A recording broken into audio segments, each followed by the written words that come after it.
Hi everyone and welcome back. My name is Sam and today I'm going to talk to you about toxic responses in affair recovery. Now, this is not just applicable to affair recovery, it's also applicable to marriages and relationships where you are trying to heal, gain momentum, and just stay out of the ditch, as we say in Texas.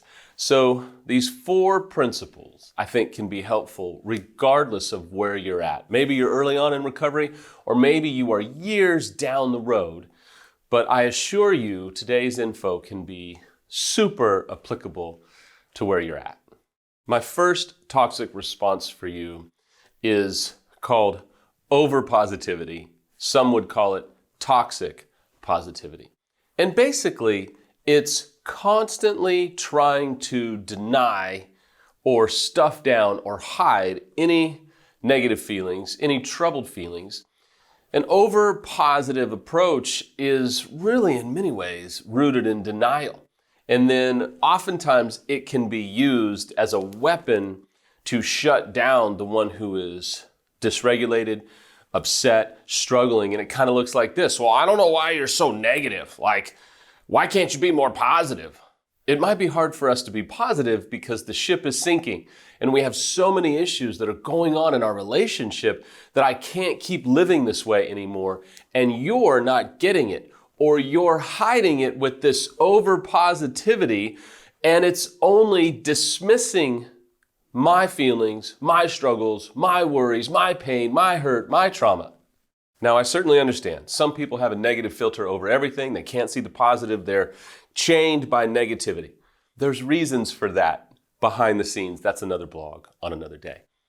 Today, though, this over-positivity is not authentic, not real, and I feel so bad for partners who are chained in a situation where their partner is just masking all the red flags and all the fears and worries and anxiety and issues with this toxic positivity that it's like it is a mask for what's really going on, and it's alienating your partner, and it's toxic.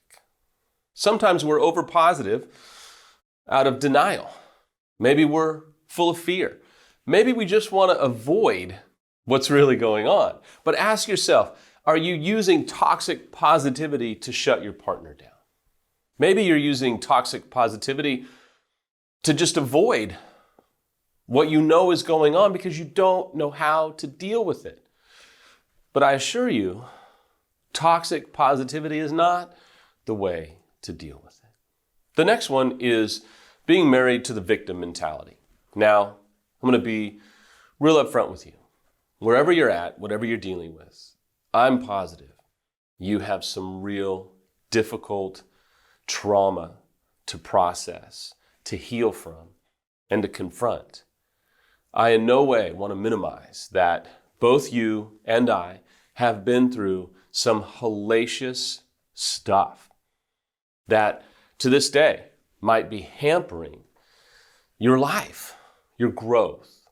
But staying married to the victim mentality means that I forever remain a victim, that I forever keep myself in a prison of weakness, of inability to heal. I am in no way denying the fact that what you are facing is awful. But there does come a time where we say, enough. I am no longer going to chain myself to this victim mentality. I'm going to do what I can, when I can, how I can, even if it's just me. If nobody wants to heal with me, I will be the hero of my own story. I will be my own hero. I will get up, crawl, walk, whatever I have to do to get help, to read, to watch videos, to access free resources, and do whatever you can to heal. Sometimes we actually will use the victim mentality as an excuse to not do work, to not engage our partner, to not actually get up and take action. Now, I know, hold please. Some of you might say, well, my partner continues to do all these things. Totally get it. But you still have the power of choice. Now, some of you might say, well, how? I don't have any money. My partner controls all of my finances. If you go to affairrecovery.com, there are thousands of free resources and videos that you can watch. For example, there are tons of articles out there that you can read.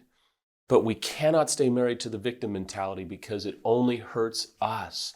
And if we don't heal from what we are confronting, we'll pass it down to the next generations. Sometimes staying married to the victim mentality fits the narrative so we don't have to do work, so we don't have to confront our stuff, so we don't have to get in the trenches of our own trauma, our own pain, and our own hurt. It kind of excuses us from doing any work. That's not where you want to be. That is not what's best for you. If you come from faith, I have to believe that God, or whatever deity that you subscribe to, would not want you to just lay down and be helpless. If you don't come from faith, the power of the individual, the power of us human beings to heal in spite of disaster, in spite of overwhelming odds, in spite of overwhelming trauma, has been a theme through history where we have looked at certain people and said, oh my gosh, those people have risen from the ashes. That is you. That can be you. I hope that you will believe that and do whatever you can to help yourself, because you do not have to stay a victim. I have had the same conversation drilled into my life to heal from the things that I have been subjected to. But it changed my life every time. And it can change your life too. Next is having a fixed mindset versus a growth mindset. A fixed mindset says, you know what? I've been given talents, abilities, communication principles. This is just who I am. I'm not going to get any better. I can't improve on this. This is who I am. Accept me for who I am. Deal with it because my abilities are fixed. I'm sorry, that does not work in marriage. It does not work in relationships. It does not work when there's been infidelity. A growth mindset says, hey, I've been blessed by God, or I've been given by the universe these things. I can cultivate them. I can improve them. I can get better at communication, at empathy, at remorse, at humility, at compassion. I can get better at these things that maybe I've been given that are really good, or maybe I got the short end of the stick. Maybe I'm not the smartest individual, but I can learn. Maybe I come from a rigid family where compassion wasn't necessarily served at the dinner table every night. That doesn't mean I can't get better. I can't learn. I can't grow. Yes, I can grow. I think sometimes we sit back and go, this is just the way I am. And a good therapist or a good coach would say, do you want to change? Because your partner is over here struggling and they need help. What you're doing is not enough. That doesn't mean that you're not enough. That means what you're doing is not enough. They need more. So if you love them, you will grow. You will take action to grow. Next, and my final toxic response today is a lack of responsiveness.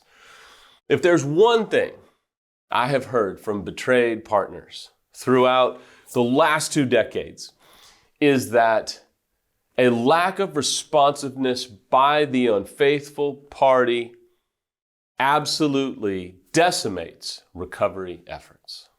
It's like the betrayed is sitting back going, fight for me, fight for us, show some intensity, get off your butt, get serious about recovery work, therapy. And I'm getting into the granular, scheduled therapy sessions, read books, find articles, go find memes, get on social media and look for stuff that can help us. Be responsive. When I ask you to do something, do it. Be intentional. Show that I am important. Now, I can hear some of you might say, there's only so much I can do. I agree. But are you doing all that you can do? Because there comes a point where little things make so much difference. Being responsive to a text message, responsive to an email, responsive to a need that your partner shares, responsive to their desire, particularly when it's the betrayed saying, hey, I really need this. But that need goes unmet for a long period of time. Research has proven that when there is a high degree of responsiveness in the relationship, Self-esteem increases. Sexual fulfillment increases because there's responsiveness there. The partner feels like, you know what? Man, that really helped me. Man, I get the 5 love languages. I understand that. It's a great tool. And another tool for any partner, betrayed or unfaithful, in any situation, is responsiveness. That can be a love language as well. When you are responsive to what your partner is asking for, it can change the entire fabric of your recovery. Thank you for being with me today. I hope that this has helped you. Remember, a good relationship or a good recovery is not something that you have, it's something that you do. In many ways, love is a verb. It's action. And we have to stay away from these toxic responses if we want to save our relationship and if we want to heal personally. I know it's the holiday season. It can be incredibly challenging. I know that this season is highly emotional, highly triggering. I want to just give you one tool, and that is to stay grounded. Whether that's taking a walk, whether that's working with your hands, whether it's music, whether it's some type of comfort food or comfort drink, watch the alcohol intake. Find a way to stay grounded. Because if you can stay grounded, the whole rest of the holiday season can get a little bit easier. I know some of you, this is a wonderful time. It's an easy time. You love it. I get it. Awesome. But for many of us, it's a very challenging time. And if you can do work to stay grounded, it'll save you so much pain. Happy holidays. Thank you for being with me.